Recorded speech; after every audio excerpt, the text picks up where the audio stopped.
Okay. You can see my presentation. Okay. Yes, I can. Okay. Then I'll start the recording. Today, I am going to go over what's needed to post a Leadership Speak meeting recording onto our YouTube channel. I'll divide this introduction into two sections. One is some of the pre-work involved prior to the start of the meeting, and the other is after the meeting. So there are two things that are involved in the pre-meeting work. One is I need the graphic that is used to identify the meeting. We're very, very good at developing these graphics. I know how much time is involved in this because I was a vice president of public relations for Leadership Speak, and believe me, just learning how to try to learn how to do this on Canva was a struggle for me. But this is just an example. I always hope and make sure that I can get a copy of this graphic. There are two graphics that are usually produced. One is like a square one that we post in WhatsApp, but that's the one I don't use unless there isn't any other graphics available. I really prefer the rectangular one, which often appears in our agendas and also when in our Zoom announcements, because this it actually fills the graphic area in our Leadership Speak YouTube channel better than the square one. So that's the first thing I obtain. And the second thing that I do is that I take a look at the agenda and I summarize it. I include the Toastmaster of the day, the speaker of the day, along with a theme and the word of the day. Sometimes I may not have the word of the day because it wasn't posted on time, or it was never selected, but that's okay. I I keep this area here just ready to be used as needed. And then I put the speakers, which it starts with a leadership speak educational speaker all the way to the speakers for the meeting that day. And if there's anything special during the meeting, like the awards section from our last meeting, I will include that here. Most of the time, I will not have anything like that. So it's just basically speakers, evaluators, and a brief summary of the who's the Toastmaster today and the theme and the word.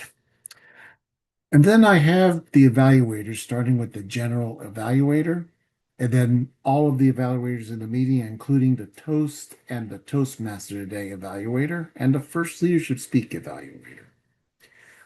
For the first three, like Toast, T-Mod, and Leadership Speak evaluator, I put the names and then I put the name of the speaker following that.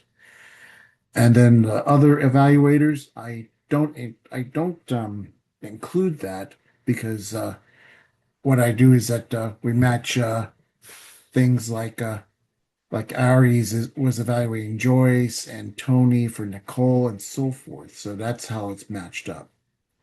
And then I add the thought of the day. All this information is is gleaned from the posted agenda. Sometimes it's updated at the last minute, and those updates are reflected. And I certainly don't know who the best speaker and the best evaluator is until after the meeting. I usually wait for those certificates to go through on on our Leadership Speak WhatsApp channel to post it. Or if I'm at the meeting, I will write it in as as they're posted. So this is what I would use to include into our segment in our Leadership Speak YouTube channel. And then the next section I do is after the meeting. First, I wait until about 2 to 3 hours after the meeting ends because it takes around that much time, usually about closer to 2 hours than three, for Zoom to convert the recording and set it up. And then once, sometime, anytime after that, it might be, but it might be the same day, usually the following day, or in this case, I'll post it later today. I will log into the Leadership Speak Zoom account and go directly to recordings and transcripts, like here. And then I click on that and I'll see there are three recordings. In the past, there was only room for maybe one recording with a little bit of extra. And then and then Zoom decided to double the size, which means that I could actually store up to two recordings for the meetings. But I usually try to make sure that we have plenty of room because you never know how long meetings will last, and they do take up about roughly 5 GB of information. And then there's this little, when I click on the ellipse, I see this download 8 files here, and I click on that. And then this after the meeting, and I really spent some time this morning making sure that I put this into the presentation because it really explains how how the recordings are done and why I want to rename them. First, the when Zoom makes the recordings, it tends to be a little cryptic. You'll see, like in the first part, it has like the date and it's set at Greenwich Mean Time, and then this little recording number, which is, I believe, the time it was recorded. And then there's like 8 different files that are saved under this account. There's only really a couple of files that I tend to use, possibly a third one. And the first one is going to be one of the larger ones, which is the shared screen with speaker view. That's usually the one that I post onto the Leadership Speak YouTube channel because it has the single screen. You follow it. Members can follow through from beginning to end by focusing on the speaker. I stay away from the gallery view because it can be very small, especially if someone looks at the recording like over a phone or a smaller screen. And then you have others that are included, such as a gallery view, shared screen, audio only. We do save a chat file, it's like a text, and then we have a closed caption, which is a specialized type of file, and that is something that could be added later. I don't know how to do that, but that could be like a recording of what was said during the meeting. It could be it could be added. I'm not sure how to do that. And also what I do is that I actually rename these files so I can find them. When I use the meeting number and the date of the recording in place of this GMT 133101 thing because it's easier to identify for me. And I know which meeting number it is. Yes, I do save all these recordings. And believe me, I think that's something we need to talk about. Like, do we really want to keep these recordings since part of them are going to be uploaded into a YouTube channel? I would think that would be something we want to discuss in the management of these recordings. And then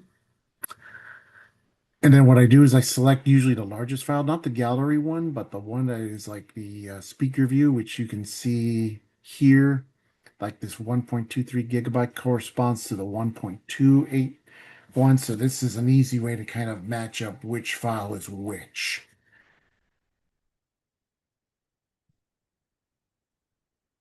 And then the last thing I do is I upload the video to the Leadership Speak YouTube channel. And then I post the meeting agenda summary in the listed and the streamed section. And then after the meetings are uploaded, I will post an announcement on WhatsApp. So what I would do is I would take the graphic from the last meeting, and then I have this little blurb that I use, and I just change things like I've uploaded, and I changed the date, I changed the meeting number, and then I won't get this information here, and that is the actual link to to the meeting I uploaded. I won't get that link until I start uploading that. And then here I have to change this from 228 to 229, but I also update that. And this is the blurb I use, and I add this and I post it. It's very similar to what you see here on the right with the beating graphic, and then the announcement with all the proper YouTube links. And that is it. That is the actual process of loading the meeting recordings onto the Leadership Speak YouTube channel, including the actual web address where they are all located. Do you have any questions for me?